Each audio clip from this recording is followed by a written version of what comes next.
লিপু সামনে এনিমি গুলাল মার। ফয়সাল ওই লিপু নক করে দিল, চালু রিভাইভ কর, আরে জলদি করবেন। ফয়সাল দূর মেয়ে, তোমারে বাঁচাইলাম, তুমি ওদিকে যে আবার মরতে গেলা কি? ফয়সাল লিপু সামনে এনিমি গুলাল মার রে ভাই। ওই পাগলের বাচ্চা গরু, ওরে বাবারে কি হইছে? কালকে আমার বান্ধবীর মেয়ের ননদের পাশের বাড়ির মেয়েটার বিয়ে। তো তোমার কি? আরে আত্মীয় মানুষ না গেলে কেমন দেখায় না? আত্মীয়? কিসের আত্মীয়? তোর এত ভাবা লাগবে না। কালকে আমার সাথে শপিং এ যাবে, বিয়ের মার্কেট করতে হবে। আচ্ছা ঠিক আছে, যাবো।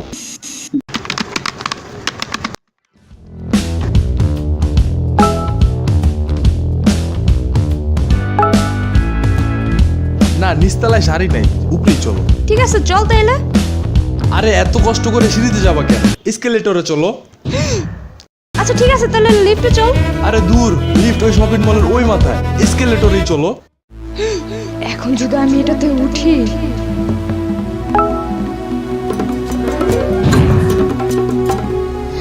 কি একটা অবস্থা হবে ভাবা যায়। বাট সাথেটা যদি জানে যে ভয় লাগতেছে তো মান ইজ্জত থাকবে না। এই আম্মু, চলো। আরে দূর, এগুলা বাচ্চাদের জন্য, সিঁড়ি দিয়ে চল। বাচ্চা?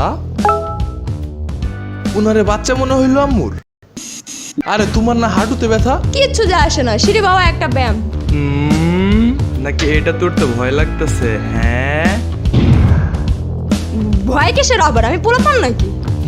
হইছে, এবার স্বীকার করো যে ভয় লাগতেছে। হ্যাঁ কইছে তোর।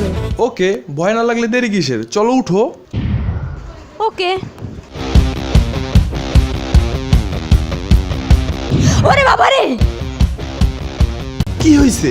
না কিছু না, হঠাৎ তো নানার কথা মনে পড়লো। আচ্ছা বুঝছি, উঠো। তুমি এত ভয় পাও কেন?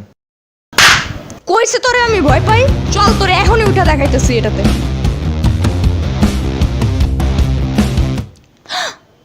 না চল সিঁড়ি দিয়েই যাই, হালকা ব্যায়ামও করা হবে। সারাদিন তো খালি ফোন নিয়েই থাকো, শরীরের কথা ভাবস কোনো সময়?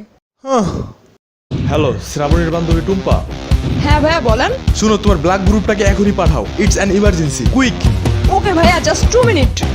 ওরে বাবা রে, না আমি উঠুম না, স্বীকার করলাম যে আমি ভয় পাই। ছাড় লাই তো সুবহানা কেন করতে না, চলে আমি উঠুম না।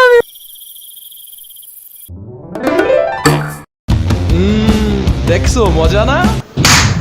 আগে কস নাই কেন আমারে যে এটাতে উঠতে এত মজা লাগে? আমি তো শুরু থেকেই কইতাছিলাম। গোরা টিম কইছো তুমি, কইলে আমি আবার না শুনি। আরে আমি গতবারেও কইছিলাম, তুমি শুনোই নাই, পাত্তাই দাও নাই আমারে। চুপ থাক, এখন চল দোতলায়, তোর জন্য আমার সারাদিন পার হয়ে গেছে।